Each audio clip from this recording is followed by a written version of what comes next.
the final dungeon. Those strength and HP stats are crucial for whether or not you are ready to take on the final boss. And we are underway in giving our runners the orders, up2ng using the default sprite, as we find a cursed belt, the Stones of Sunlight, one of the key items, and the obligatory magic key. Good HP to start. MP is 8, so potential for spells on the board. As we're going to see Return! 5 strength, 12 agility. So Return lets you escape the castle with the key. And both our runners taking full advantage of that, so now they have a key, and up2ng gonna go out into the world. Marashu is going to save the key and poke is going to save and then poke the treasury as up2ng finds a wolf, eats a Hurtmore, and just dies. Even with 33 HP, you are not surviving Hurtmore this early. One thing you'll notice from the king is that it only takes 5 experience to get to level 2.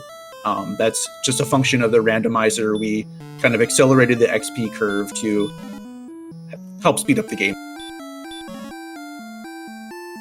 And looking at the treasury, we've had herbs, wings, gold, and a magic key. So, that means 6 keys from the start. There's a key shop over here in the upper right corner of Tantagel. With that spare key and that gold, they're gonna walk over there and have all the keys they could wish for. And a potential gold grind set up for later in that bottom left chest. Usually I try to write down which chest is the gold chest, so if you only come back with a partial grind setup, you don't mess up the grind and end up with a torch grind on accident or something, but good for... She was going to check underneath Tantagel, those stairs do lead to a cave, but accidentally took 1 step too many. Hey, sometimes those single steps are the hardest ones to take, and walked over the stairs and left Tantagel.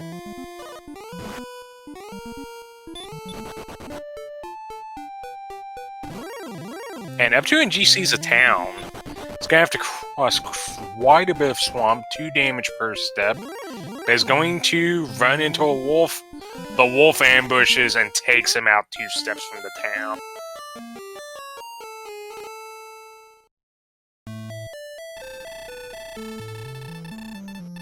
How do you lose 22 HP from a slime? Randomized abilities. I'm pretty sure I had a seed where I had 4 strength, found a slime, attacked it, didn't kill it, and it Hurtmored me, and I died. And that's how you die to slimes.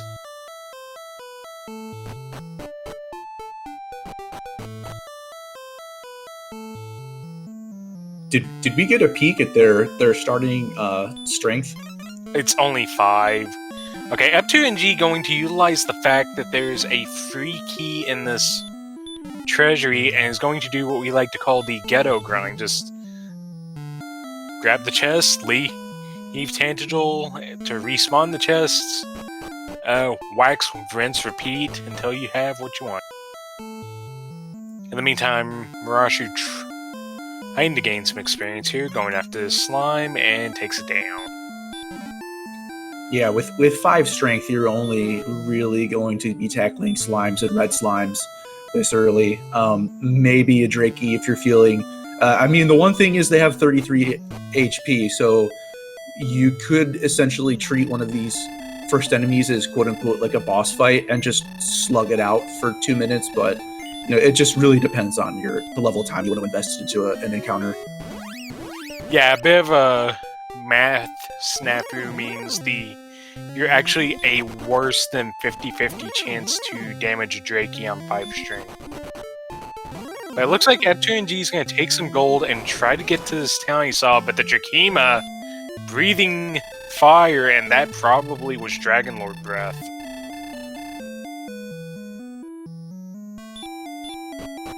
In the meantime, it looks like Marashu is going to take another stab at this cave underneath Tantagel. Just don't walk over it this time.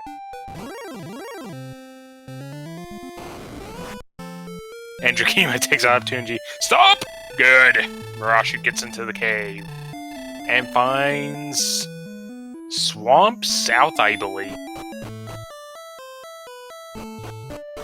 Yeah, that would make sense. A quick way to check is if you have some of these layouts memorized is, you know where the walls are, so you can poke around in the dark a little bit. So that one step up and a bonk, and then 2 steps down and another bonk into the wall, definitely screams Swamp South. And what we're seeing from up2ng is, when you die in this game, you get sent back to start and you lose half your gold. But up2ng has saved, so every time he takes a death, he's just resetting the console and just keeping all his gold because he knows he's got a town sitting there waiting for him. And Marashu has level 2 sitting here for him. How big is it going to be? 9 power, that's good. 9 agility, 3 health, 0 magic. You don't need magic at the moment. You only have return. You aren't going real far.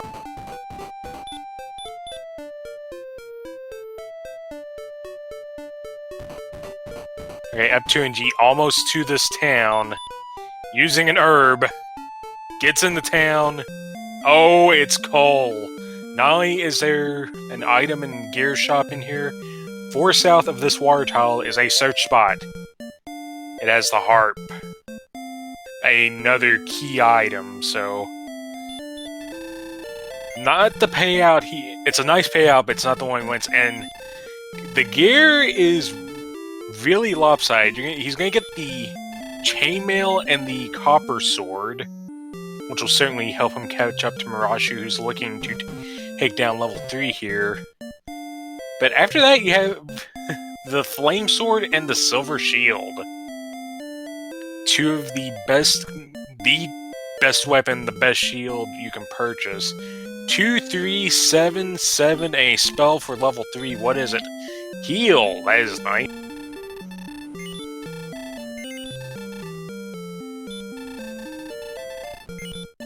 Yeah, it looks like up2ng is going to utilize the item shop here. Probably going to buy up some herbs and a dragon scale for 2 more defense. In the meantime, Marashu unleashing the kung fu on this magician. And here's another magician that's about to meet some kung fu. And this will actually get Marashu up to a quick level 4.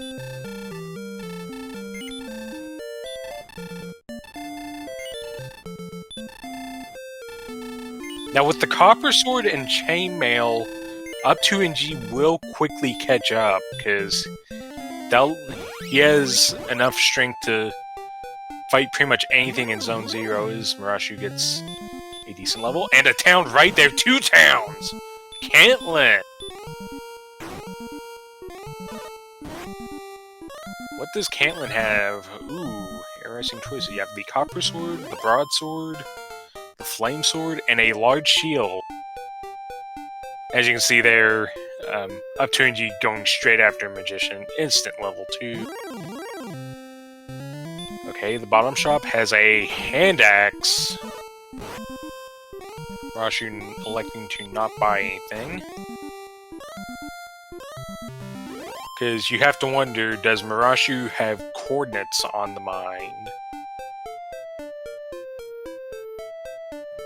Hand axe is a very, very popular early choice of weapon if you have enough gold. Just it's very cost effective. It's only 500 plus gold for plus 15 attack power. So if you see a chest in the castle with 600 gold, hand axe is definitely undermined very early in the game. Yeah, but all the gear there. Oh, is he close enough he could maybe grab a couple more chests and try to do a broadsword instead? That might be more worth his time. And up2ng is going to see this pair of towns, and Marashu finds a silver shield down here. But more importantly, with the keys, our runners will be able to check into the back of Garenham, which contains 3 chests and a cave. So some quick exploration coming down. Marashu heading back. Oh, these 3 NPCs control so hard sometimes. Armor in Garenham! Fighter's Ring as well. Are we gonna get the 42 AP special? Nope. But a second Cursed Belt. That is some information. So, Erdrick's armor that Marashu just got. The best armor in the game. Centroid, would you like to run down as many benefits as you can think of? Yeah, the Erdrick's armor is arguably one of the best armors in any NES games, perhaps. It gives you plus 28 defense. It reduces the amount of damage you take from certain fire attacks like Dragon Lord 2 Breath and what we call Baby Breath, which comes from green dragons and star wyverns, and it negates Stop Spell, which is fairly nice when you're trying to dive towards the end of the game. And you don't take damage on tiles on swamp or barrier, so it's OP. It's very overpowered. Did you mention the regen? Yes, and hurt more damage, and yes, you gain 1 hit point back every tile that you walk. Okay, so up2ng equalizing the level advantage. However, he got sniped on the way to Garenham and isn't going back, so this is going to give Marashu a bit of an advantage when it comes to this armor, because Chainmail versus Erdrick's armor. I'm going to take Erdrick's armor every day of the week. And it looks like Marashu might actually be in Garen's grave. There's a chest. There's gold. And an herb. And more gold, so... Interesting thing now, if Marashu dies in here, he can actually... Because he's taken 3 chests here, it will... I should explain this now. Now, the way this game does chests is that it only has space for 8 chests in memory, and the way they kind of get around it is that no location has over 8 chests. So, Marashu just opened, and those chests reset upon going to the overworld. However, usually you would go to either Garen's Grave or Mountain Cave, which has 5 chests, open as many as you can, and then take a death, which boots you straight back to Tantagel without going to the overworld. Oh, Marashu just got a break. Oh, he does have the grind going here. You get booted back to Tantagel without going to the overworld. Those chests are still in memory. The 3 chests in the throne room are auto-counted, so you don't take them over and over. And then if you manage to get over 8 chests, it simply will not let you... It simply will not despawn the chest, and you can just take them over and over, like Marashu's doing, and just print as much money as you want. In vanilla speedruns, they actually utilize this, except the Tantagel Treasury has something like 10 gold per chest, so you're sitting there for something like 20 minutes, gold grinding, I think it's like 4,500 gold. Basically, yeah, it's a long sit. And while Marashu is raiding the treasury, up2ng's made it up to level 6. I didn't see any additional spells, but I know level 5 had about 21 additional agility, which should come in handy. And he's about to pick up the armor too, so catching up in the items department. Yeah, as it turns out, underneath Tantagel is actually Garen's grave, so Marashu looking to... This is probably Flame Sword and Silver Shield. No need to go any higher, you already have the best armor. That ought to do it, just... Yeah, I have no problem getting back there. Gonna take the safety save anyways, but... Very unlikely he dies on the way back to that town cluster. up2ng going through this cave. Gonna go after the Droll Magi. He's actually defense breaking the Droll Magi. Oh, defense break that Baby Breath. Spoilers you can't. But with the heal spell even getting hit with these breath attacks, which are resisted now, no problem taking down that Droll Magi and getting a nice chunk of experience.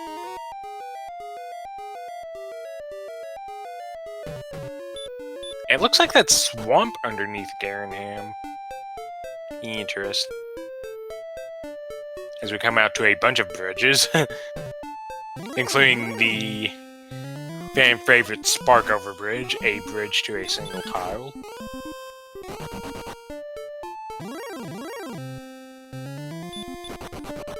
Marashu trying to remember where all this gear is, and I wouldn't be surprised if Marashu remembers the feature of Erdrick's armor that damage floors don't do damage to you. He can actually go to the southern portion of Cantland, and there's an old guy there that is blocked off by a bunch of electric tiles that deal 15 damage.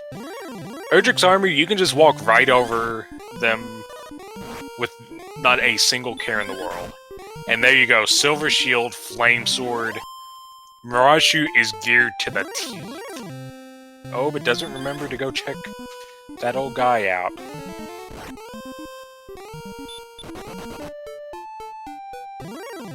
And with, I think he had 52 strength. He's in great shape to start grinding on some of these mid to late game enemies, such as, I mean, if you can find Wraith Knights and Demon Knights at this point, they're well worth your time at 70 to 90 experience a piece.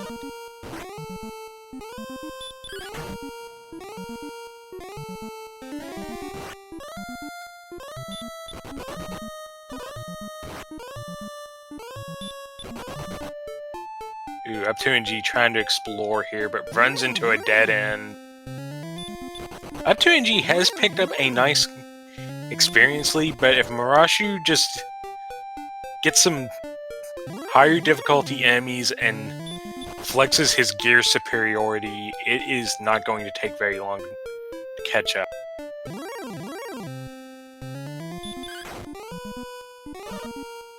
That might be a little optimistic, though.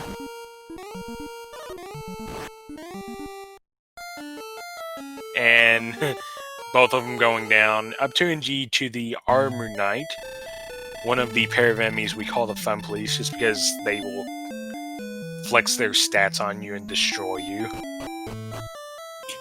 Yeah, and this early in the game, Armored Knights just have such high agility. It's very difficult to run from them.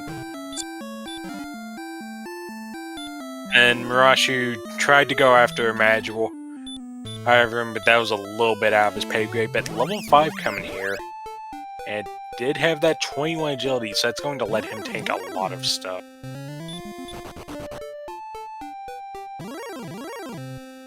And lands a gigantic critical hit on a Druid to take him out.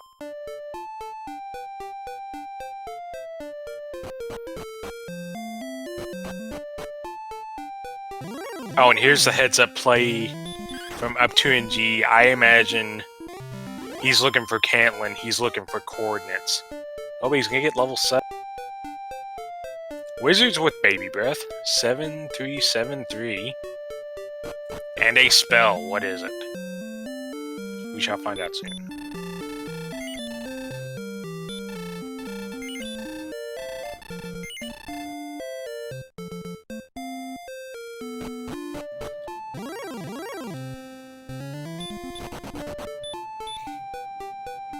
So there's a question in chat: why is not up2ng not doing the gold trick? I'm not sure that up2ng has found the Grave of Garenham yet, right? So I don't know that he can activate the gold.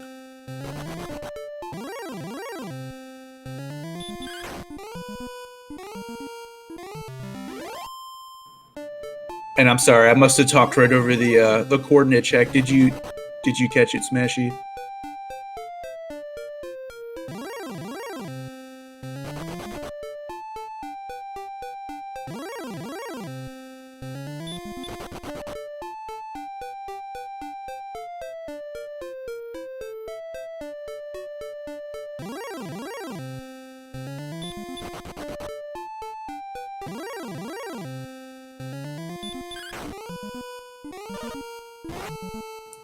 neither runner seems to be too set on finding those coordinates. Yeah, it's puzzling, but it's you kind of also have to look at what gear you have. You know, they have Erdrick's armor, the stones of sunlight, and the harp. So there's not too much left that they can find on the world map, but at the same time, it's still good info that you'd want to have. You know.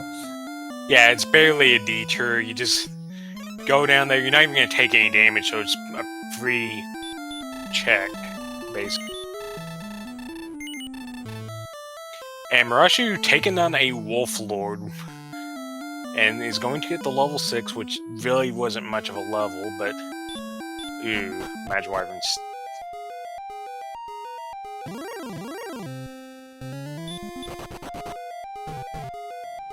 Magic Wyverns give a great amount of experience, 83, but with that Hurt More spell, I would just kind of be saying no at this point, and you know, hopefully trying to find a better enemy to grind on. Anyways, it looks like up2ng has found the not the Mount Garen. If Garen's Grave underneath Tangential has 3 chests open, and it looks like he's going to try to get to Deep Grave. Oh, Wraith with heal and Hurt More, so yeah, this is probably a tough sell as well. Marashu's going to give him one more try, gets the heal, and just leaves him behind. Yeah, having a little bit of trouble finding kind of that next step up. And, oh wow, level 7 had Hurt More. I know I got kind of hijacked, so sorry about that, but... Yeah, level 7 with Hurt More. And it's pretty much just... I like to call it Erdrick's Bazooka, because you just fire it and most things die instantly. It does anywhere between 58 and 65 points of damage if it hits, and against most things, it will hit.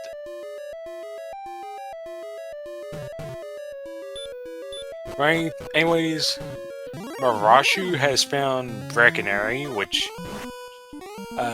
in the newest version of the Randomizer, gained a bit of relevance as a Fairy Watcher shop. Usually that's key locked, it is no longer so.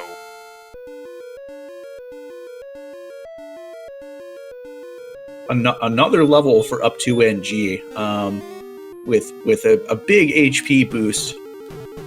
I didn't see any additional spells though, so no MB, no spells. In the meantime, Marashu learns that the Wyverns have Stop Spell, which will never hit against Erdrick's armor.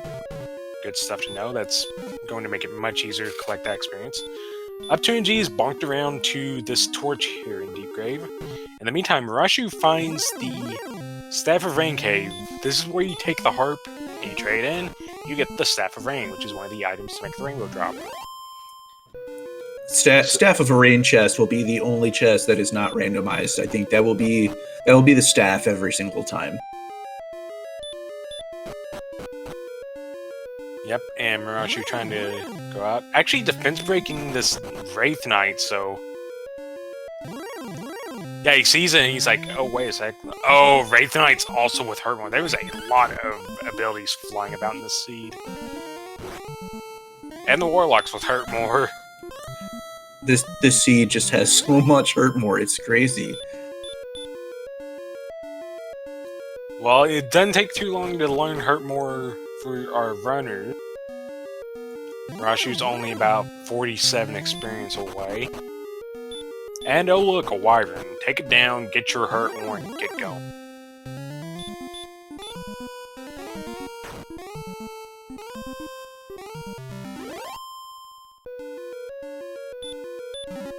And the final chest in Grave has the Death Necklace.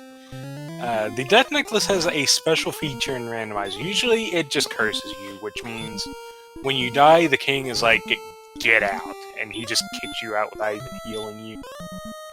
In the Randomizer, it still does that, but in addition to that, it will also reduce your maximum HP by 25%, but you get 10 attack power, which can be useful in in-game scenarios where you have high HP but low strength. And up2ng using the Fighter's Ring in battle over and over to Death Warp. And I expect a gold grind here. And Armor Knights actually have the Baby Breath, which is actually a bit of a nerf on an Armor Knight. Armor Knights have 105 strength, only the Red Dragon, the Golem, and Dragon Lord 2 are stronger. But the Breath attack does a fixed amount of damage that is reduced by Erdrick's armor, so when you see that Breath attack come in, it's not going to do as much to you as a normal attack, so that's actually good news for our runners. As Marashu gets into Rimeldar, this is where you are guaranteed keys, and Marashu has 5 keys, so that's not a big deal. Oh, in seeds where you don't start with a key, you just come, you try to find this town as soon as possible to get your keys on. And Marashu has found the big stick.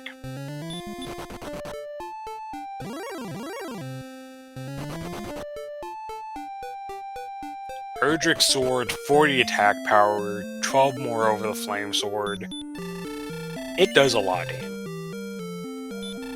damage. These players are walking battle tanks right now. It's time to at this point in the game. It's definitely time to push the exploration. Try to gather those last couple key items and start scouting out a good grind spot for. Yeah, for and this is endgame. why up2ng is going to do now. This is why I would have checked coordinates, because if you get simple coordinates and it's the token, you're in grind and go mode, and you may go and search 13 north, 81 east. Oof. That's a bit of a walk. Yeah, and if I remember correctly, I think you kind of have to go a little south from the castle, right? So, look, I don't know. It probably might be countable with someone with some good skill, but it's definitely a challenge. Yeah, Marashu had problems with wraiths before. Erdrick's sword says, get some. I don't know if he even realizes he has hurt more. Oh yeah, he does. Rogue Scorpion's one of the best enemies to hurt more because you will always kill him in one hurt more and gain 70 experience. And up2ng gets NPC walled and Garen him. And I believe is actually going back to the Swamp Cave, because in the Swamp Cave is Princess Gwaelin, who is guarded by an enemy. In Vanilla, it's a green dragon. In Randomizer, it will never be a green dragon, because the highest enemy you could run into here would be the lowest enemy you can run into would be the Axe Knight. It can be an Axe Knight, Blue Dragon, Stone Man, Armor Knight, Red Dragon, or Golem. Over here. Basically the strongest enemies in the game. But when you have to defeat that enemy, go down here, open up the door, grab her, take her back to Tantagel, and when you do all that, you'll get Gwaelin's Love, which we like to call the GPS, because when you use it in the overworld, she will tell you where the castle is compared to your position, because it's all about her. And use that in combination with the coordinates from the old man to locate the item on the overworld. As we have synchronized level 9s, 6143, no spell. And someone give that Armor Knight $500, because he just did exact damage to kill Marashu. You does see a cave over some water, so you're going to have to figure out how to get to that.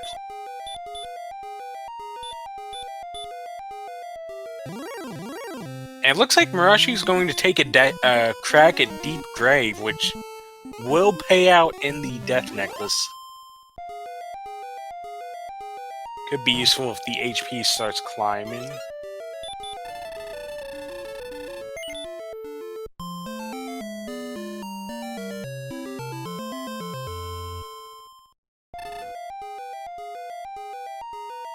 And no outside, so up2ng is going to have to fight the Spike Tile again. Along with this Stroll Magi. Luckily you can run away from it on the second fight.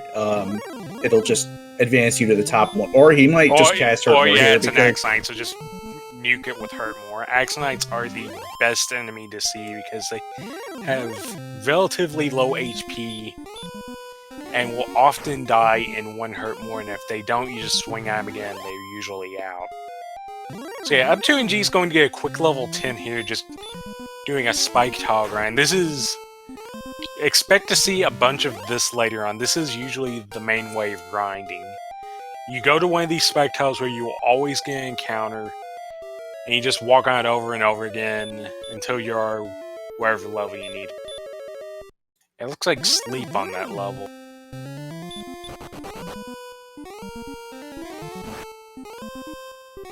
So yeah, while Marashu is diving the grave,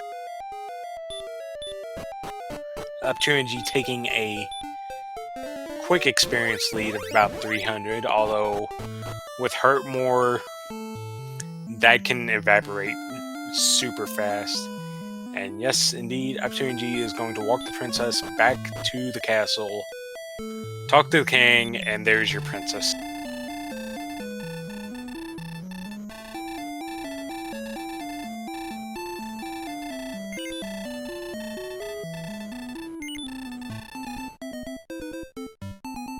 And Marashu has found the torch, and will utilize it to light the way through the rest of this cave.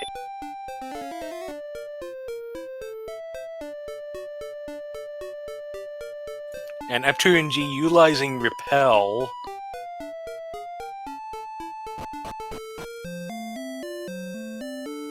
which will remove any monster that, if their attack power is less than your defense power, you will not encounter that monster.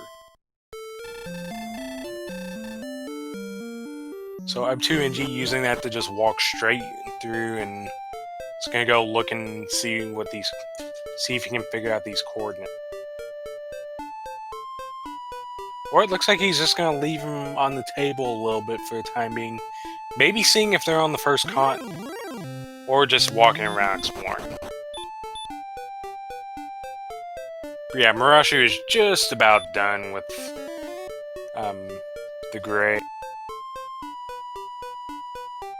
Unfortunately, no outside, so it's going to have to walk all the way back. up2ng gets wrecked and just says nope. Not interested in buying any fairy water at the moment. And not interested in the 6 gold in. Okay, cave here, I believe this was the staff cave.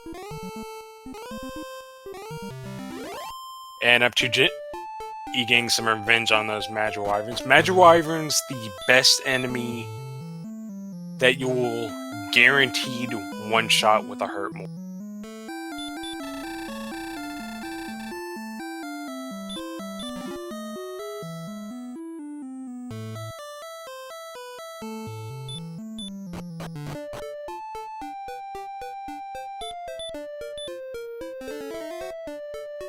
Yeah, it looks like Marashu was kind of trying to Death Warp to the Axe Knight, not really taking it too seriously, but was able to beat.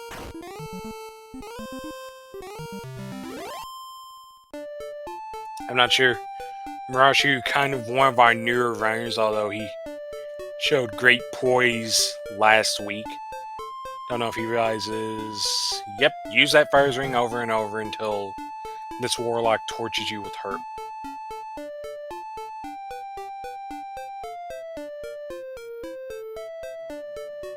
Yeah, we'll see what Marashu does next, but most efficient things to do now would be to grab the coordinates and go rescue Gwaelin right now. What that's going to let up2ng do is, now he's kind of done all his homework, and he can check that tile while he's out doing other exploration, and he doesn't really have to come back to the castle anytime soon. And thank you, Randomania, with the raid of 42. Thank you so much.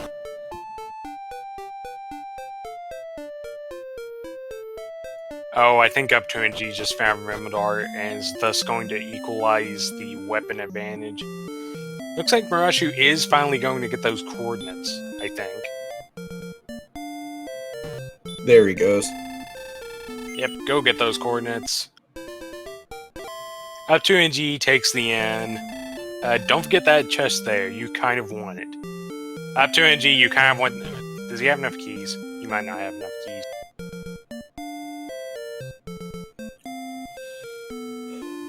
Yeah, so for those of you who are just joining us, we have a pretty close race so far. Both runners have managed to get a full set of equipment. Erdrick's sword and Erdrick's armor, and either the large or the silver shield.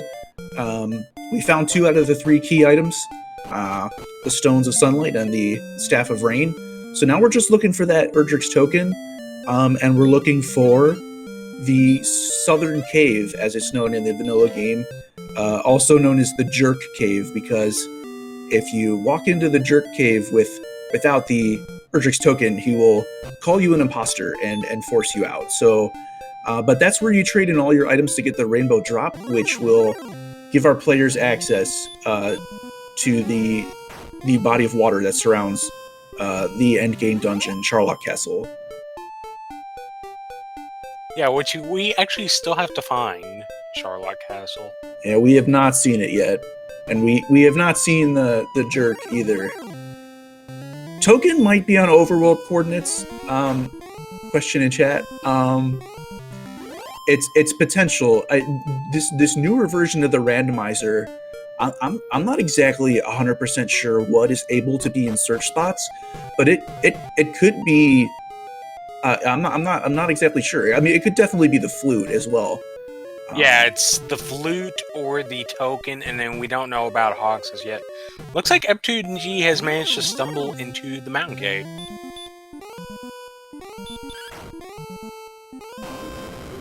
He's going to utilize that Erdrick sword to take out the fire-breathing Droll Magi. In the meantime, Marashu doing a grind on this Axe Knight. up2ng finds a torch.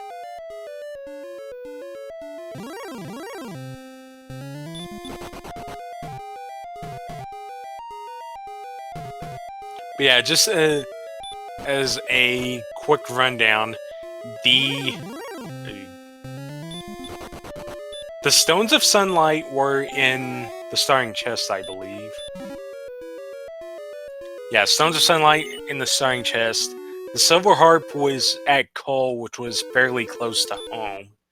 Erdrick's armor was in the back of Garenham, which was also close to home. Erdrick's sword was in Rimeldar, and the Death Necklace was in Deep Grave, as 2 more chests for up2ng, which is just gold and dragon scale.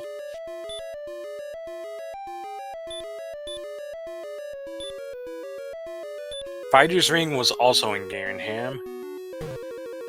And then underneath Tangential is Garen's Grave, which allowed the fairly easy gold grind to get the Silver Shield. So plenty of big stuff early.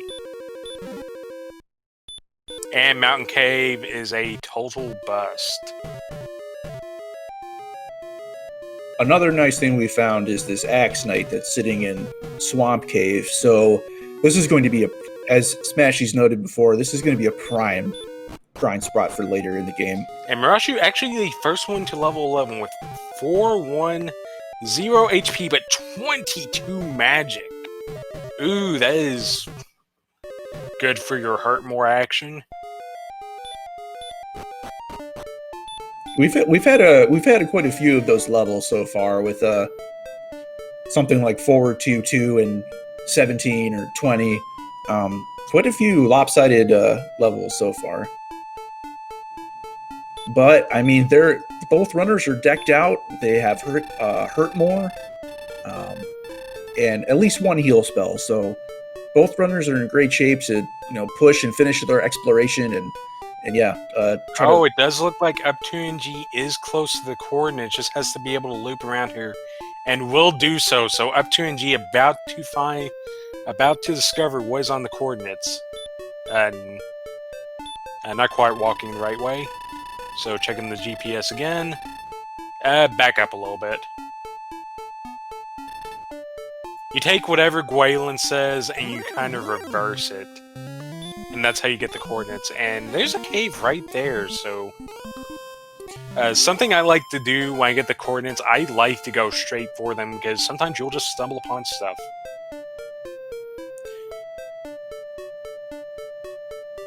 And yeah, they're loving that MP because it was lacking before. A token on the map. up2ng has everything to make the rainbow drop.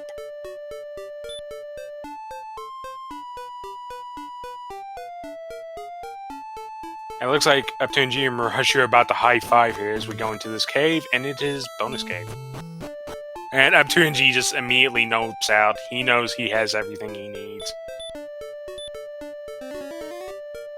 Not even interested in checking for a potential Fey Flute. The Fey Flute, when you get, will put golems to sleep, and golems are a very nasty enemy, as Marashu shows us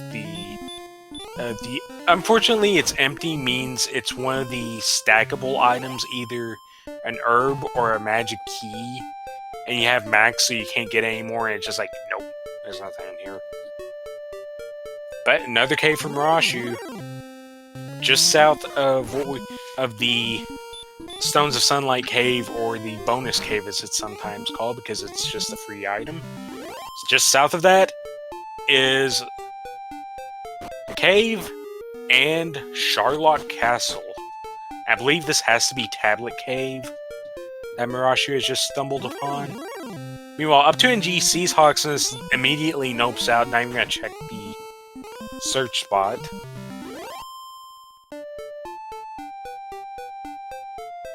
up2ng has the stuff, but isn't quite in grind to go yet, because he still needs to find the jerk to actually make the rainbow drop, and then needs to find Charlotte. Anyways, Marashu going through Tablet Cave. I believe has cleared Tablet Cave. Or no, still. Tablet Cave can get so confusing so fast. Yeah, I don't like to take the risk. I usually turn the lights on in some form. Well, he's trying to go south, which is telling me... Yeah, he's at the end. He takes the chest. It is a key.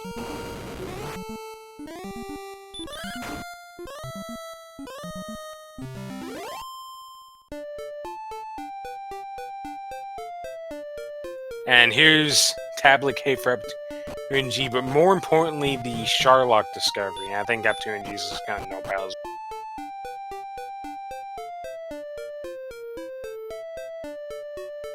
The usefulness of the flute depends entirely on, first off, whether you even see golems, and then how nasty they are.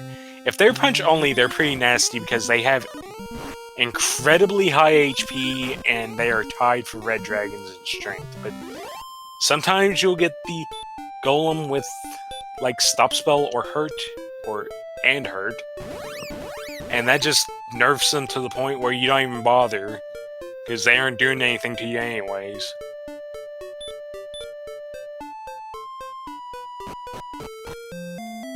Anyways, there's one question left in the seed. Where is the jerk?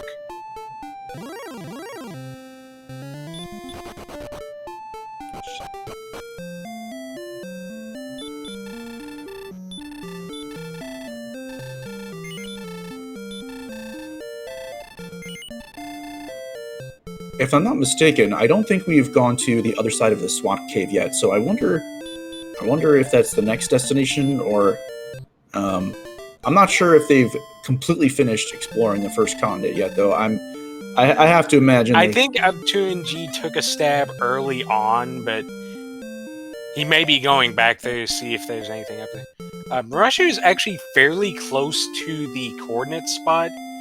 If he opens up his inventory and uses the GPS, he's going to see the numbers and he's going to realize, oh, I'm not too far away. And if he does that, he will have his token. It looks like up2ng is going to the second continent. Oh, this Armonite's giving Marashu. New business, but takes it down.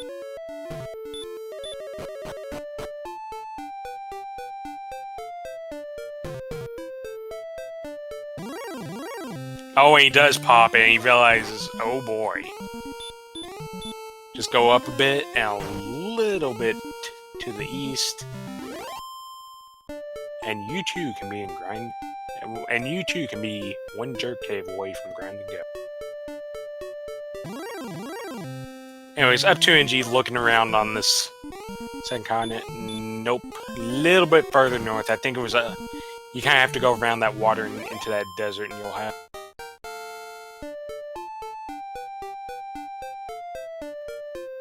Six, 4, 8, 3, spell of something.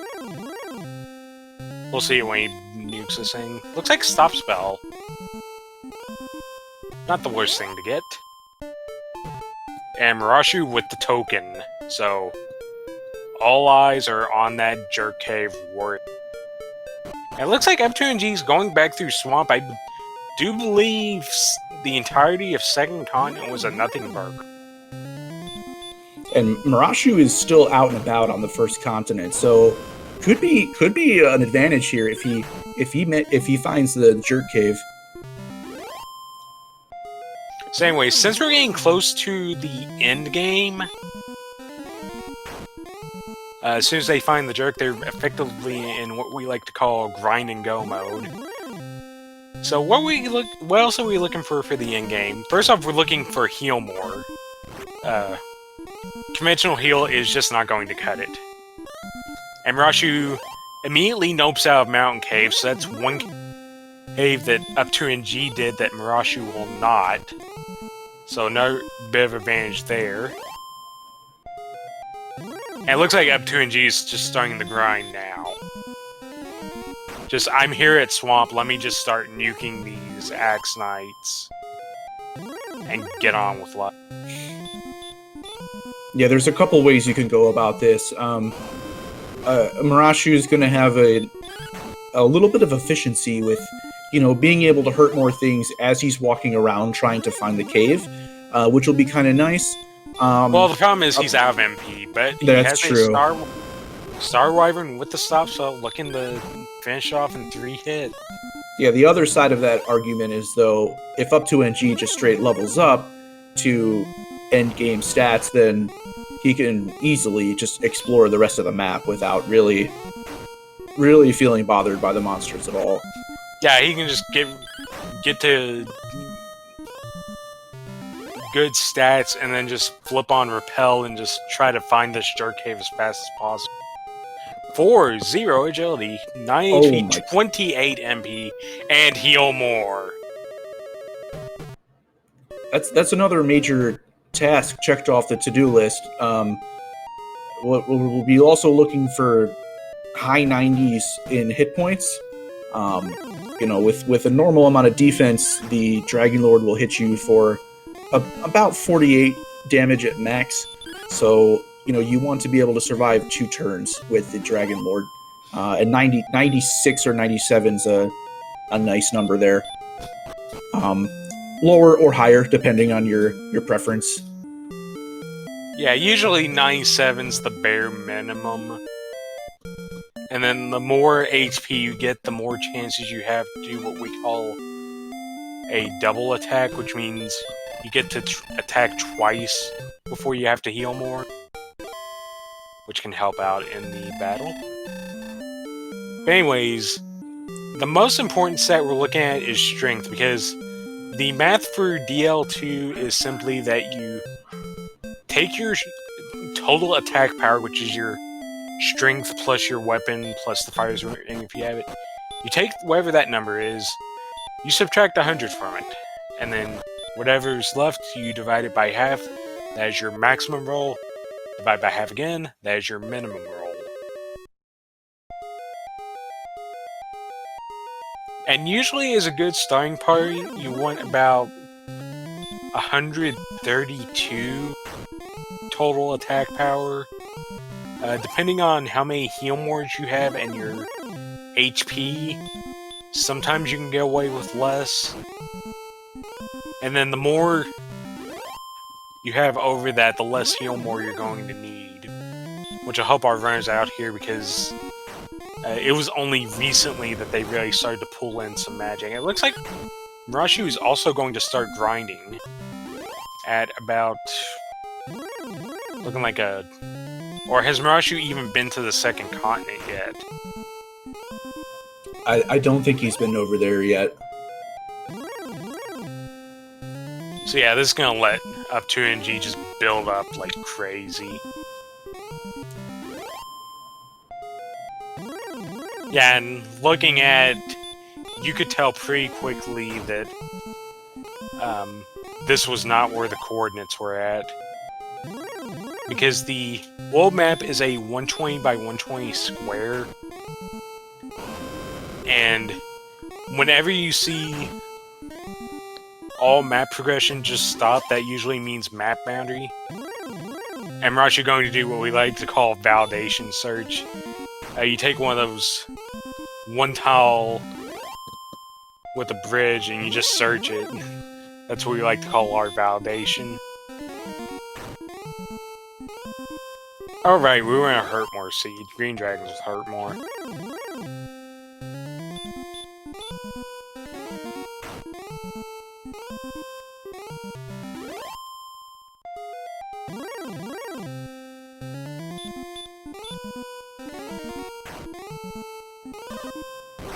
So anyways, 97 HP, which I think we already have as a minimum, and then whatever combination of strength and MP is good enough to kill. As we get 5, 14, 1, and 7. Anyways, whatever combination of strength and MP is good enough to kill an enemy that has anywhere between 150 and 165 HP.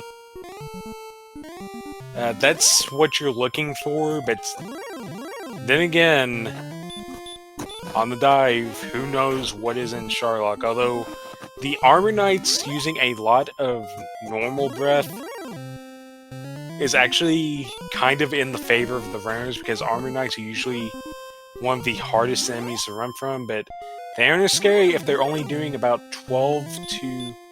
They're only doing about, like, 10 to 14 damage a turn. As Marashu... Oh, I think that was a miss menu. I think Marashu wanted to repel and accidentally returned.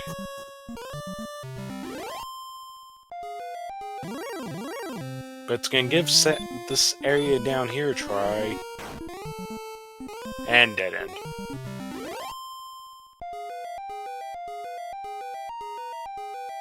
In the meantime, up2ng has opened up a gigantic experience lead. It's all going to come down to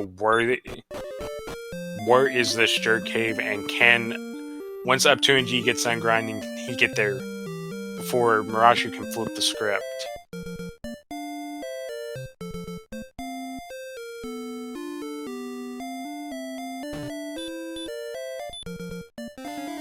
We've seen everything except the jerk cave at this point, so it's got to be either very far from the castle, or I hope we have not missed it, you know, tucked away in a corner somehow. But either of those is possible.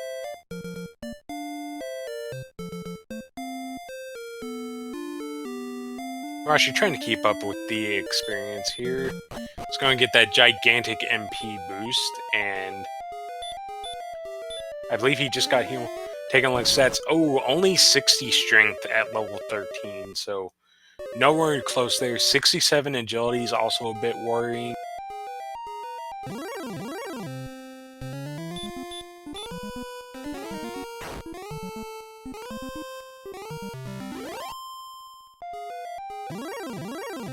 But, like I said, you're looking for about 132, so after you factor in Erdrick's sword, it's 40, and in this case, the Fire's Rings 20, I mean, not 20, but Fire's Rings 2, you're looking about 90 strength as a baseline. And I think level 14 was only about 5 more. Oh, it was only 1 more, so... Yeah, strength has a long way to go.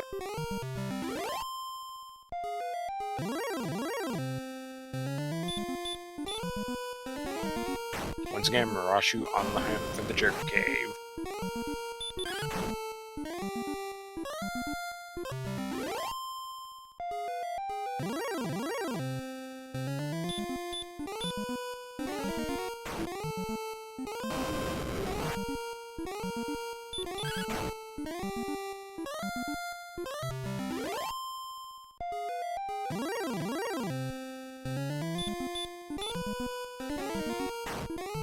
In the meantime, up2ng is just hammering away at these Axonites. Will quickly be level 15, then we'll see what kind of stats are on that.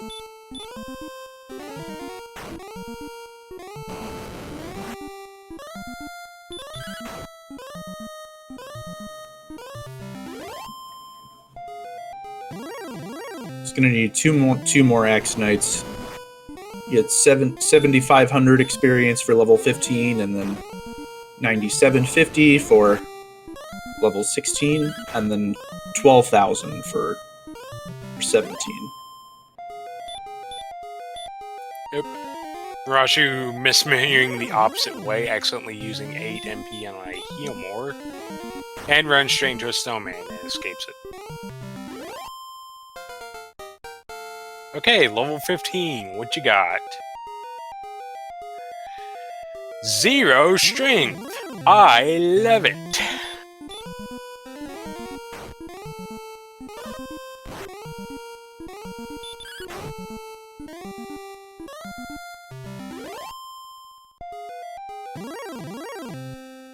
Marashu. I believe this was Staff K. I believe correctly. No, this is the wrong cave, Marashu.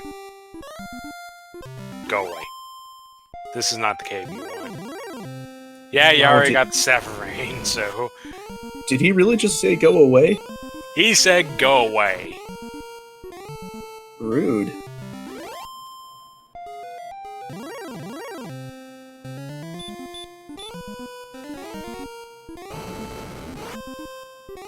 Marashu takes his advice and will try to go away in the direction of ye old jerk.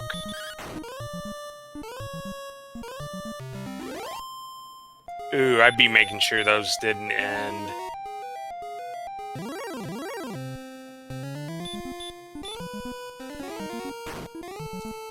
Because sometimes it's those little one-tile wide bridges that'll get you. And, oh boy, here we go. Marashu with the first instance of the more notorious fun police, the Red Dragon, is going to go after him. And gets blasted by a 38. Ouch. So yeah, Red Dragons have 120 strength, which means they will hit you into next week. And then they will follow you into next week and make you just suffer. Because you think you can run from them, they have the highest agility of anything you can encounter, and due to the way monster agility for run blocking works, they effectively use all 90 agility compared to your agility to run block you. So unless the seed gives you high agility, you will almost always be the underdog to run away. Yeah, I believe the enemies are divided into 4 tiers, and Red Dragon being obviously on the top tier. And you know, there's a formula where they compare your agility to the enemies, and there's a multiplier of either 0.25, 0.5, 0.75, or 1. And all the top tier enemies are going to use that 1.0. And if I'm not mistaken, I think when you're indoors in a cave or a dungeon, I believe it's always 1.0, but... No, that's one of the features of the flag is something that's called Chaos Mode, which I think was broken up, but that one has kind of the scaling we were talking about, but based on where you're at in the world, and in that case, Sherlock has the 1.0 for everything. Marashu all the way over on the eastern end of the map That, I don't think we've seen that before. That looks promising. There we go. Oh, yeah. So yeah, start the timer, because Marashu has just made the rainbow drop, and is now just outright in grind and go, so... The question now is... He's probably going to go straight for the sax line, because I don't think we've even seen Hawksness, and I don't think Hawksness is that close to a town, so... I know Marashu's found Hawksness. He did nope out of it very quickly because he was already had all the key items, but he didn't take a step in. I think it was around Charlock or maybe over by the search tile somewhere.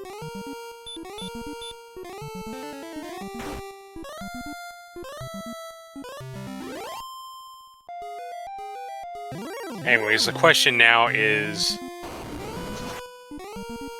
How long is it going to take up2ng to find this thing?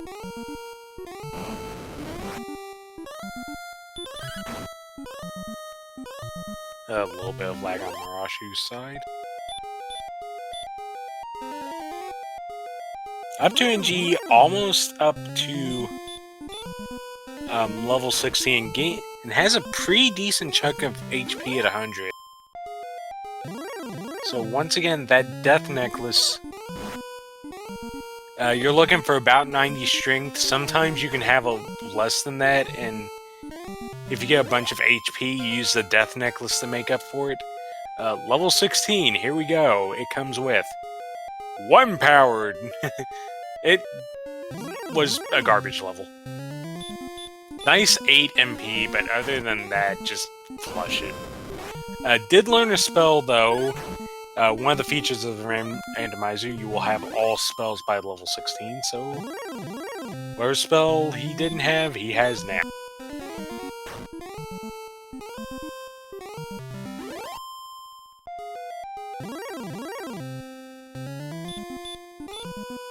Yeah, and I'm pretty sure up2ng does have a silver shield. You know, but if he doesn't, he just about has money for it, so... if he didn't get that, then he can go get it here before too much longer, because he will have to go to level 17.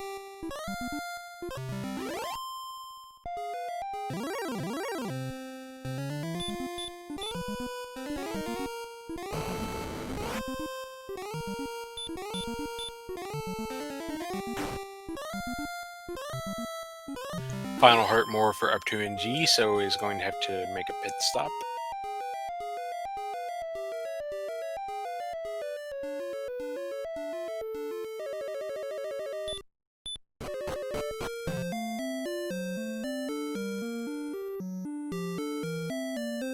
It looks like up2ng is using the long walk back to the inn. When you have this grind under Garenham, there's a couple of ways you can do it. You can either... and... oh, he did look at the shop, so... maybe he's been on a large shield this entire time and is looking to buy that silver shield. Yeah, he must have just realized he's a few hundred short. But yeah, he's going to do one more grind session, then he'll be there. Marashu up to level 14. Ooh, agility is not bad now at 81, and he's 2 levels behind up2ng. That's pretty decent. Agility in this game not only determines your run chances from monsters. For every 2 agility you get 1 defense point, so... the combination of Erdrick's armor, silver shield, and a dragon scale is 50 defense, although I don't know if Marashu ever got a dragon scale. Yeah, 50 defense from that, and then pretty much half your agility. And once up2ng gets the silver shield, that's pretty much what his defense is going to be. And keep... and yeah, up2ng, I was kind of talking about this before you went to check the silver shield. Well, they're in this weird situation where the grind is underneath Garenham. So there's a couple ways to go about using the Garenham, and you either go back to Garenham and then just immediately leave and walk back, which is faster, but will force a key use per trip. Or you can just walk all the way through town and save the key, because as long as you don't go to the overworld, that door stays open.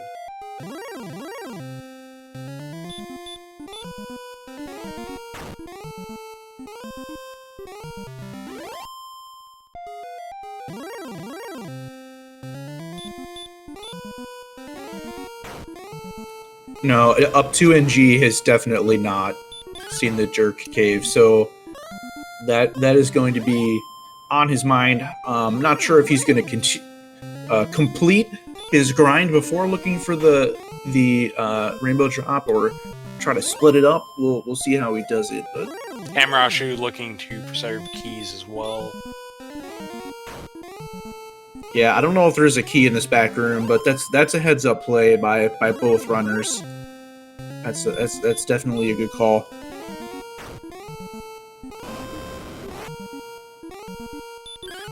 While we're working on the grind, though, please give both of our runners a follow. They are working hard for your entertainment. Ooh, up2ng getting the 1 in 16 to miss the herb mark.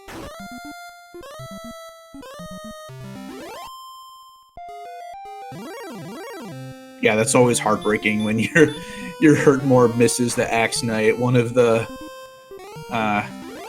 more reasonable enemies to Hurtmore. And here's level 16. Level 17 with 18 I'm sorry. power. Ooh. Oh wow, and they have 15 Healmores. That's actually good enough. That is actually good enough, because one of the new features of the randomizer is you can throw fairy water at enemies, and it acts as a hurt spell, and you will always connect on the Dragon Lord with fairy water, and that does between 9 and 16 damage. So that's a way to eke out a bit more damage. But anyways, with 126 attack power, once again you cut 100 from that, so 26. Cut in half, that's 13. You cut that in half, that's 6.5, which you always round down. So 6 to 13 range, so about a 9.5 average. But they have 15 Healmores, and they'll have the option of Fairy Water, which 9 to 16 averages about 12.5, so. And up2ng heads up play selling the Death Necklace for more ammunition. He's loading up, he's looking for this jerk cave, and he's gonna go for it.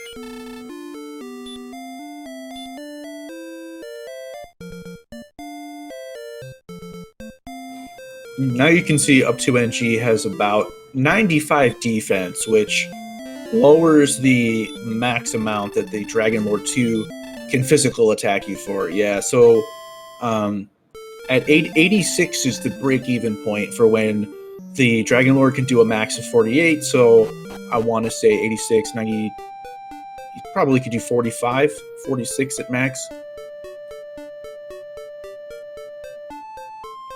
Yeah, up2ng doesn't have to worry a whole lot about incoming damage, because with that Silver Shield and the 95 defense, he's breaking up to the Axe Knight, so.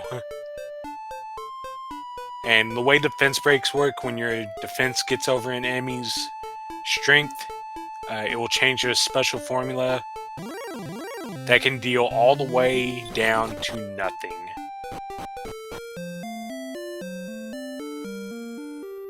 So yeah, when you see these really powerful enemies suddenly start doing single digits, that's a defense break. And the usual major benchmarks are 86, which lets you break werewolves and star wyverns, and in addition to being the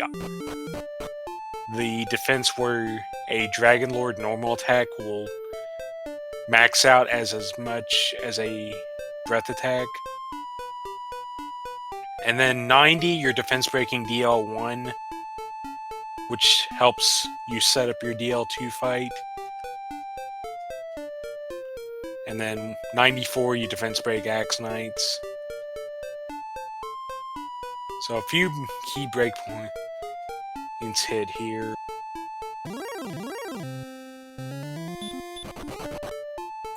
And where it's going to help up2ng here in the search is that he's repelling a lot more stuff compared to when Marashu was looking around.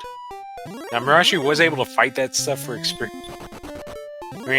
but at the same time, it also kind of held him back. Although up2ng electing not to repel, so really unfortunate getting all those encounters on plains tiles, which are usually the lowest encounter rate.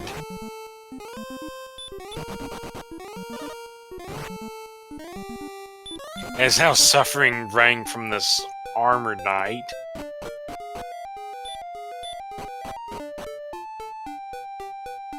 Yeah, here we go. Marashu about 3,700 experience behind.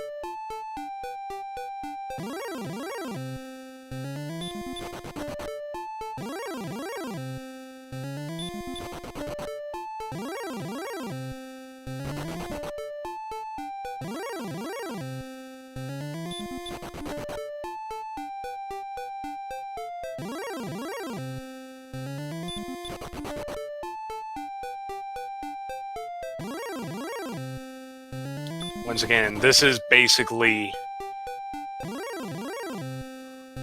how fast will up2ng find this jerk, and it's not getting much. Like Rogue Scorpions breathing the Dragon Lord breath, taking a big chunk out of up2ng, but up2ng able to get away. It's gonna walk it off, regenerating 1 health per step, nothing up there.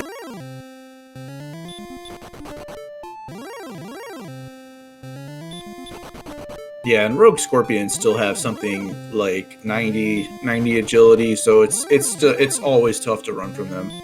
90 agility, but they're not in a good monster group, so it's... That's true, yeah.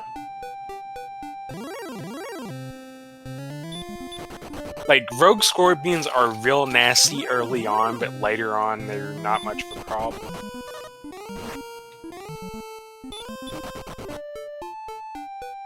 up2ng, going north here, that's not where you want to go. It's, I believe it was all the way to the east and then south. That's how you got to the jerk. Yes, that sounds right to me. In the meantime, also not using repel, so has to keep dealing with all these encounters, and he's not interested in fighting.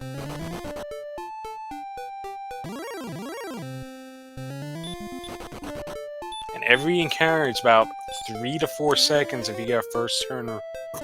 And in the meantime, Marashu is knocking down that experience level.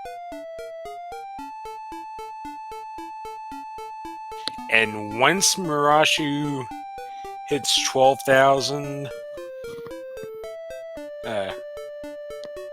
he will know that it is time, because remember, last week Marashu won with 116 AP, I believe, so 126 is going to look pretty nice.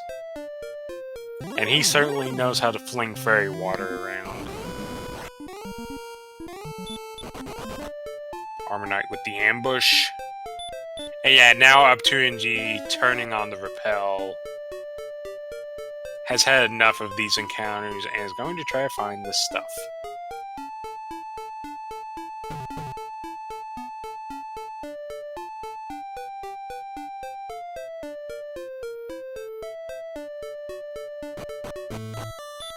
Nope.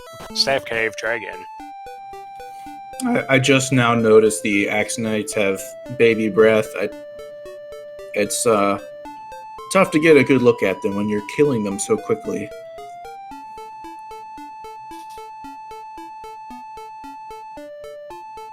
Well, here we go. Marashu is about to hit level 16.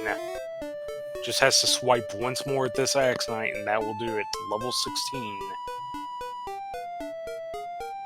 He has cut this experience lead down to pretty much just 2,220.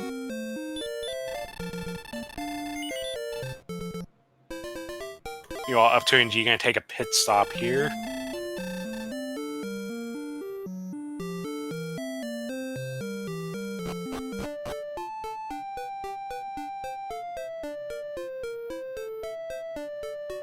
Marashu, under 2,000 experience, but is also going to have to take a pit stop.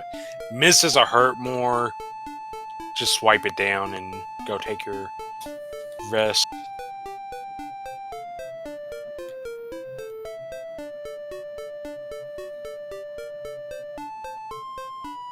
Just about 15 fights to go for Marashu.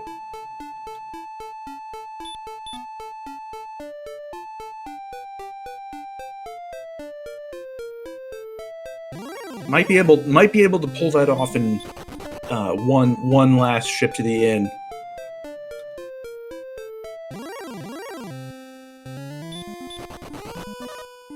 Yeah, in the meantime, up2ng is actually turned off for actually not electing to repel again. Triple run fails a knight. That is real unfortunate. And he takes a look at his stats like, did I just triple run fail a knight at 60? I mean, not 60, 90 agility?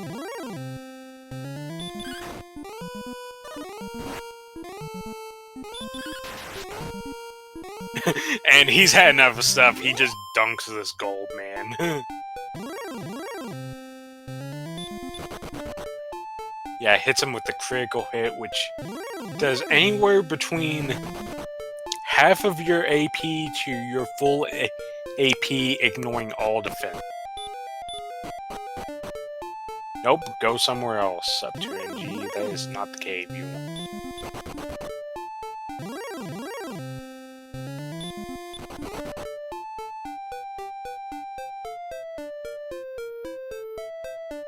And yeah, 110 MP. Marashu will be done with the grind on this trip. up2ng going through the swamp. I think there's a chance that if this doesn't lead to the jerk, he might be able to see the jerk over it.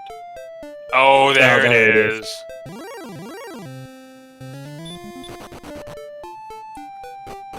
He's in there. He's got the rainbow drop, and will soon be diving into Sharlock. Marashu about 14 already behind, so about 10, 12 11 fights. Yeah.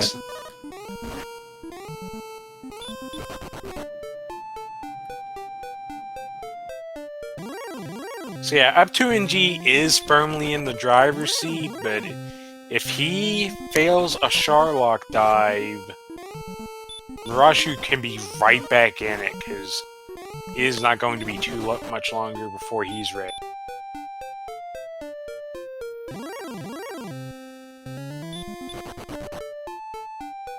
And yeah, jerk really close to Sharlock. up2ng is just gonna walk it there and get blocked by a knight again.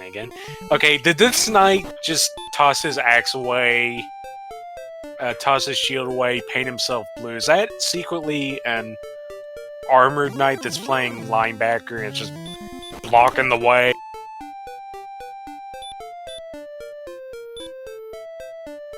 Because those things have been just keeping up2ng from going anywhere. But here we go, up2ng, hour 18, and some change. First one into Sharlock. Gets away from the blue drag. Ambushed by the werewolf.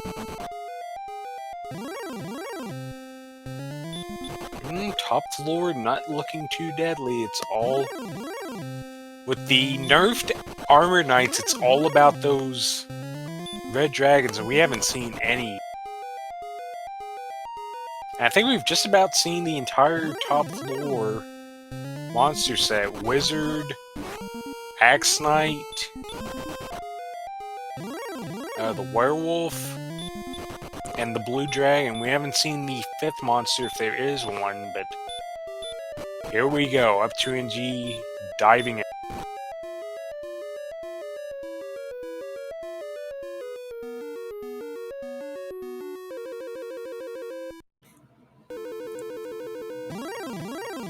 last fight for Marashu. He's going to get level 17 here. Yeah, Marashu is ready.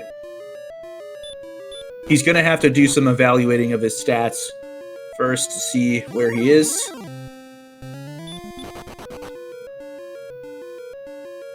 Yeah, but Marashu also is going to have to take a little bit of time to buy some fairy water. Yeah, and he's wasting no time. He's just going to cast outside. A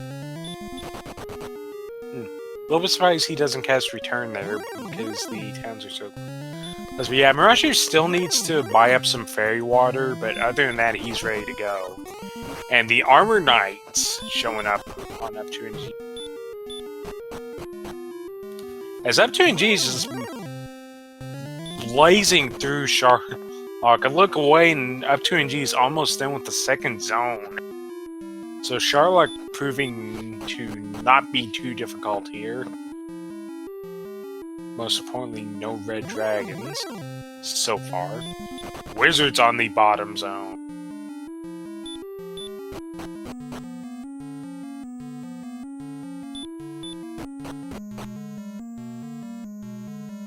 And up2ng is on the bottom floor. Sees another wizard. Up Yellow Dragon Green. They have hurt more, but that's not much of a threat at this point. Oh, there's some red dragon, and it blocks. And again. Oh, is it going to get away? Yes. And going to use the herbs. Gotta preserve the heal mores. That is your main source of healing in the Dragon Lord. You want as much MP as possible. But it's looking pretty wizard heavy down here. Ooh. Oh, but one of them gets a block in and gives them a little bit of annoying. Yeah, and both runners have exactly 15 heal more, so you definitely want to try to carry a torch into Charlock just to not have to cast Radiant. That unless you know Dark Charlock, in which case you can bring more fairy water. And Armor Knight here gonna chunk down up2ng pretty hard, but does go down. Here come the herbs. up2ng can walk off the last of this. Gonna talk to the Dragon Lord, hold down B. At 1 hour, 22 minutes, and almost 23 minutes, up2ng has been declared a fool. Ooh, good stop spell. That is a 25% chance. The Dragon Lord will stop spell you 25% of the time. If he doesn't do that, he'll hurt more you 75% of the time. If he doesn't do that, he'll attack you with 90 attack power. Gets through with full HP, but suffers the back attack. And it's gonna start chucking fairy water. Minimum roll. Not what you want to see here. And here comes another fairy. up2ng, I think, only had 3 fairy water, but there's a max roll. 16 plus 9 is 25 damage so far.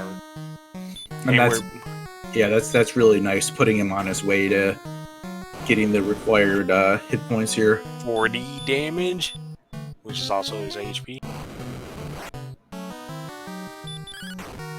And here we go, there's only 3 fairy waters, so here come the attacks.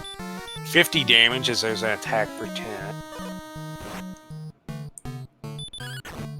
Now, I want to say his strength is 126. Yeah, so these 10s or 11s are actually above average. As he gets up to 61. 71.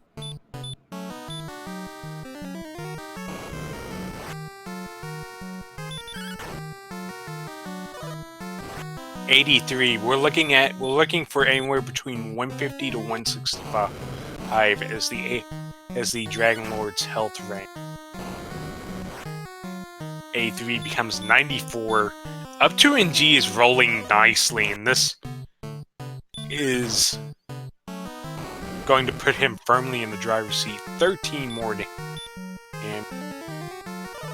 And he still has 6 heal more, so unless the rolls start going like that and they just suddenly evaporate into nothingness, this is firmly in up2ng's favor. There's another 13 damage and a double attack.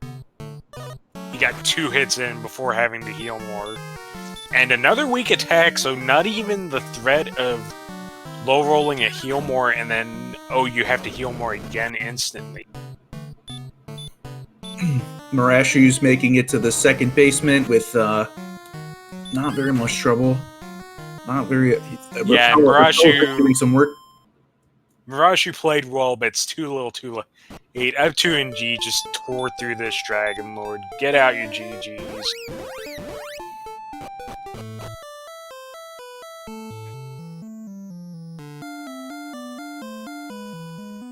There you go. 1 hour, 26 minutes, and 8 seconds.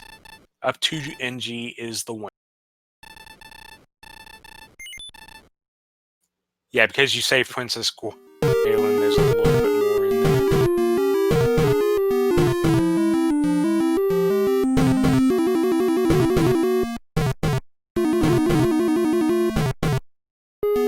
And you can hear Marashu bonking through Charlotte.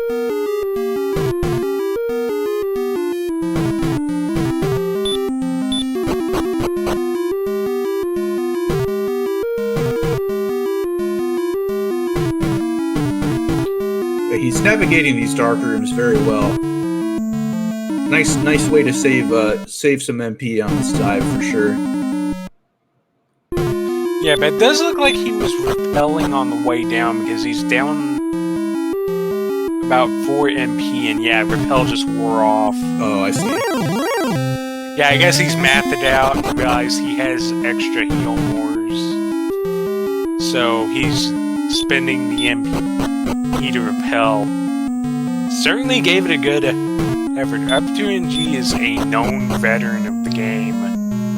And Marashu fairly recently joined the community, but between last week and if he can get away from this red dragon and get to the Dragon Lord and finish off, he's not going to be too far behind. And certainly shown his stuff. It's like they both got caught in the very same spot by a red dragon. Almost.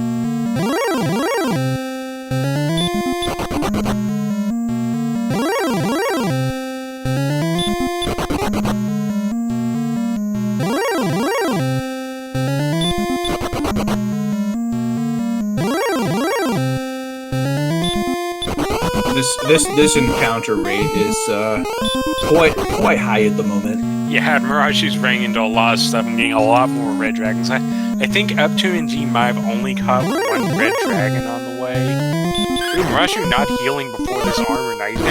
He's gonna have to hope that the armor knight. Oh, what? Well, he did 15 there. But yeah, that's what you want to see, the fire breath. That's going to do a lot less damage. Oh, and he just ripped it in half. No problems. Marashu's done very quick work of Charlock, and here we go, having our second Dragon Lord fight.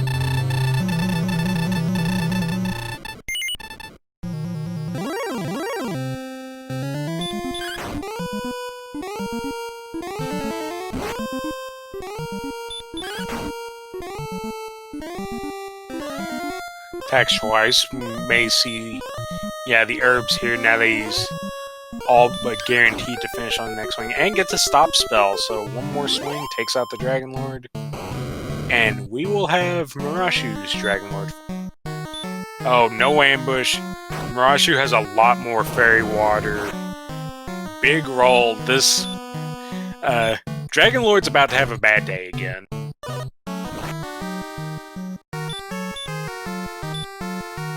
And I just heard the ding of up2ng joining us in the commentary booth. GG to you, up2ng. Hooray! I made it into the commentary booth. I wasn't sure I had it figured out there, but okay. What's up? Yeah, it looks like. And yourself, well, there just had a little bit of trouble finding the jerk, which was kind of true for both runners. That was a lot of bit of trouble. That was really frustrating. I guess I should have continued wandering around before going to the grind. I just felt like I was walking in circles, and then it dawned on me maybe it's on the other continent because I hadn't seen it all for some reason. And it's just like there wasn't much over there, and then I was like right there, so I figured I'd just grind. And I didn't think it would take me so long to find it. That was really frustrating. Yeah, Marashu pretty much went all over the first. And as we have a raid from SpeedGaming, thank you for the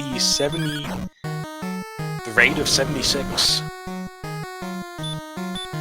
I mean, I thought I was going to lose because it just took me so long, and I didn't want to use my fairy waters to repel, and I had like an exact number for heal mores, and it felt I like... was wondering why, when you started searching for the jerk cave, why you were so hesitant to utilize that repel. Yeah, I mean, I thought that it would be somewhere in that Charlock region, because that's kind of the only place I hadn't fully explored. And I just wanted to like go in there and then just go straight into Charlock, and I didn't, I wanted the fairy waters for the Dragon Lord, and there wasn't like a town really easily to just go back to. In retrospect, I suppose I should have looked for it and then like just walked all the way back to a town, but I just didn't think it would take so long to find it. I guess I just went the wrong way. Yeah, and that was especially after how much stuff you got in the early game. Like, you got the key start, and that led to Erdrick's armor, a gold grind for Flame Sword and Silver Shield as Marashu takes out the Dragon Lord. And then you had two key items early. Either, but it sort of all worked out. I kind of did things in the weird order in the beginning, but it sort of worked out. Yeah, and then once we had the armor, it started getting a lot easier to fight, middle tier enemies, and yeah, it wasn't too long before I guess it was almost a half hour in before I grinded for the flame sword. Maybe, I don't know. Maybe it was earlier than that. Yeah. But I had a broadsword pretty early. We could do a little ghetto grind on the throne room chest to just grab the broadsword, so I did that. Grabbed the large shield. Yeah, I was kind of wondering, you went up to flame sword, but you didn't go up to silver shield. What? Yeah, I just didn't see it in there. I hadn't checked very many shops. I just didn't see it anywhere, so I had already bought the large shield. I don't know. I don't really value the silver shield as much as a lot of people, and I got it at the end because I happened to have all that money, and it was right there in Garenham, so it worked out. But yeah, I don't know. I had seen the flame sword in that first shop when I bought the broadsword, because I was looking for the broadsword in the beginning, and so I just I figured when it was time to do a gold grind, I just wanted to get flame sword money, and yeah, I don't know. I guess I could have looked around for one. Yeah, it looks like he wasn't that far behind. He's finished. Yep, he is. 6 minutes. Yeah, if I had a little bit more trouble finding that cave, he would have walked right past me. Oh, yeah, Marashu was about a Charlock dive behind.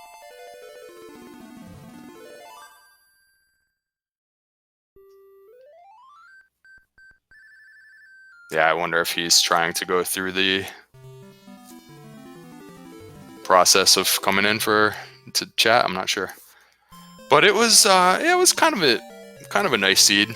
There was lots of options in the beginning to get started, and of course, I ended up finding the town that was like the hardest one to get to in the beginning. So I reset my game like probably 7 times just to try to get to that town. If I had just gone the other way, there were 2 other towns with all sorts of shops available. So I felt kind of behind at that point. I felt like, well, if he had just walked over there and found Cantlin in the first minute. It took me like 7 or 8 minutes to actually get to the town to buy a weapon, so I don't know. Maybe it wasn't too easy for him either. Who knows? And speaking of Marashu, good effort. GG. Fell a little bit too far behind the experience, and up2ng was able to find the jerk before you got your grind done, and Charlock wasn't too difficult, and that kind of sealed it. Hey, Marashu, good game. Yeah, I had a weird routing thing where I found myself back at swamp cave, and I just was grinding, and I had never found the rainbow drop cave yet. So I was looking all over at the very end for the rainbow drop cave. You know, I was ready to go fight the Dragon Lord, but I couldn't get into the castle. Yeah, it took me a while to find that one too. It was tough when I saw how linear everything just kind of fell into place. I was like, oh no, this is going to be a fast seed. He's just going to find everything he needs, and I'm going to fall behind because of that. Yeah, I'll be interested to see how it all worked out for you, because in the beginning, you know, we only had the 5 strength or whatever, and I looked around for a while for a town, and I ended up finding coal first, which is not that easy to get to from start. So I actually had to reset a lot to get there, and I had no idea, of course, that Cantlin and Garanham were just in the other direction, like really close. So I was like, oh no, I thought I was behind. I felt like maybe you got a weapon in the first minute and you were all set. It took me a while to get it. Yeah, by the time I found Cantlin, I was already had a couple levels and had already reached a point where I thought that torches wouldn't really help too much. And then after that, I find the armor, and then yeah, everything else kind of fell into place. I got a weapon pretty fast after that.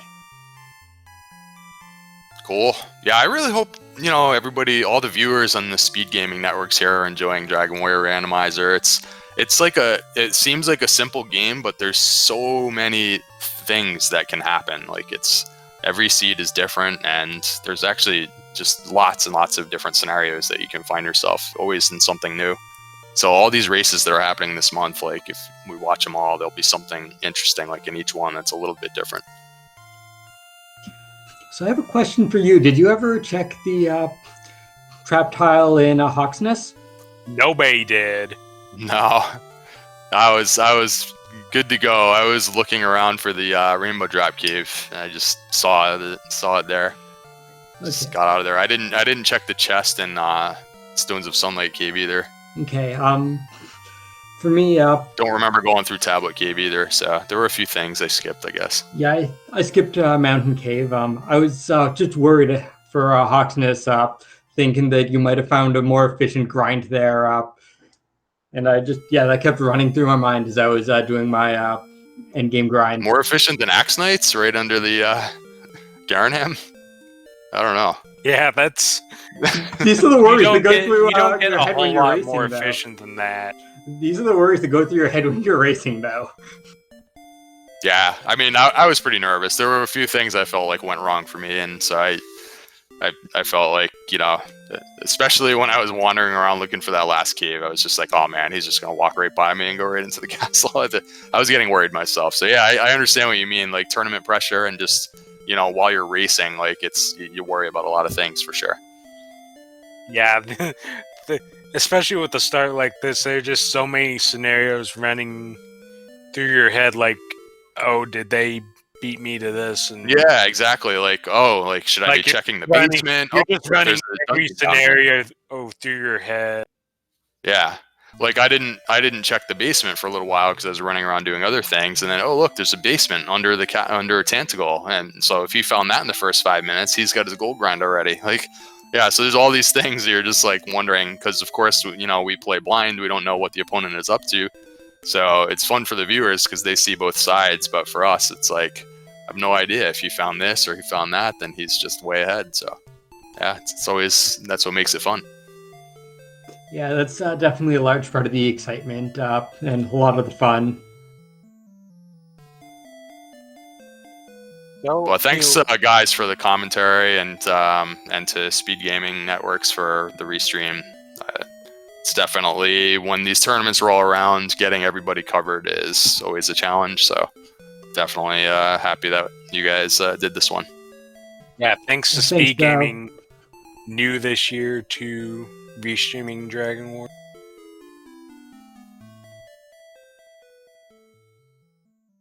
Yeah, thanks also to the tracker. I know a lot of work goes on behind the scenes, so just wanted to say thanks for that, and to our comms and to SpeedGaming.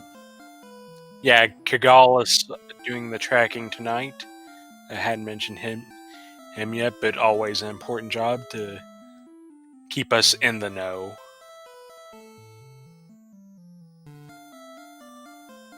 Yeah, it's interesting because had saw a little bit of tournament history with JJ Schmidt, and I guess we have a shot of meeting up in the next round. So Yeah, I'm not sure if let's he's get done into his that. race yet this week, but if he wins, I guess that I might end up facing him. So it'll be interesting. We know each other pretty well. Yeah, looking to next week, looking towards the future. up2ng, with your victory, you move on. The week of August 16th. The winner of JJ Schmidt versus Azrael Ravenheart will be your opponent. The week starting August 16th, so we get 2 weeks off. Or, well, I guess we'll figure that out. Yeah, I knew we got a little bit of time because they're going to do the bottom bracket races next week, I guess. So yeah, losers bracket next week. Unfortunately, Marashu, you put in a good effort, but yeah, double elimination, so you still have another chance, but you will have Jacquemus Wedge next week. He's in the bottom bracket? Oh my goodness. What is happening this time around? Well, since it'll probably be my last week, I'm probably going to reach out and ask if he wants any special flags for that one. So we'll see how that goes. Yeah, unfortunately, Jacquemus Wedge ran into Lord of the Synth, and that didn't go well for him.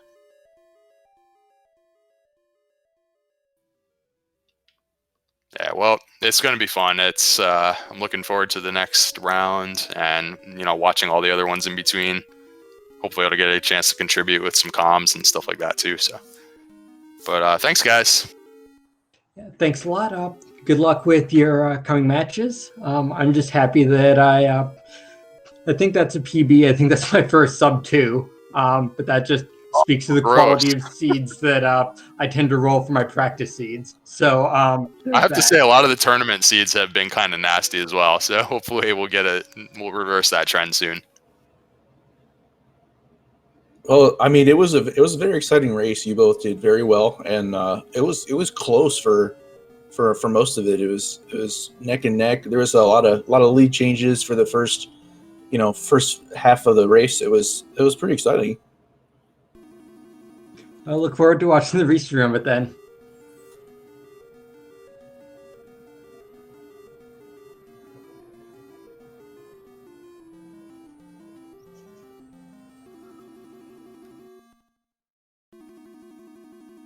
Anyways, that will do it for this race and do it for Dragon Warrior Randomizer. Right, but tomorrow we are right back at it. You've got 4 races scheduled at 6 p.m. Eastern. Ryguy versus Sparkover on RPG Reg. That's going to be a good one. Diabetes the Second versus Edgestream. That'll be 8 o'clock on SpeedGaming network to be determined. At 9 o'clock is Ness Cardinality versus Brax Muse on a Randomania channel.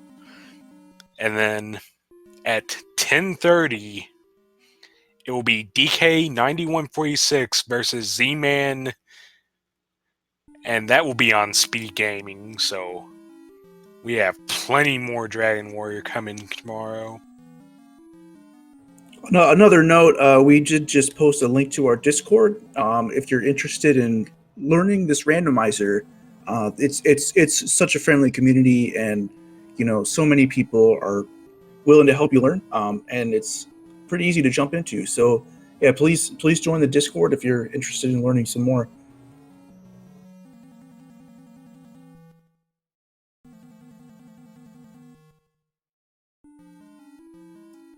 And with that, give a follow to our runners up2ng and Marashu, giving us a great race. For Kagalis on tracking, Centroid41 here in the restream, not in the restream, in the commentary booth with me. I am Smashy. Thank you to SpeedGaming for providing the restream, and good night, everybody, and may you enjoy the races to come.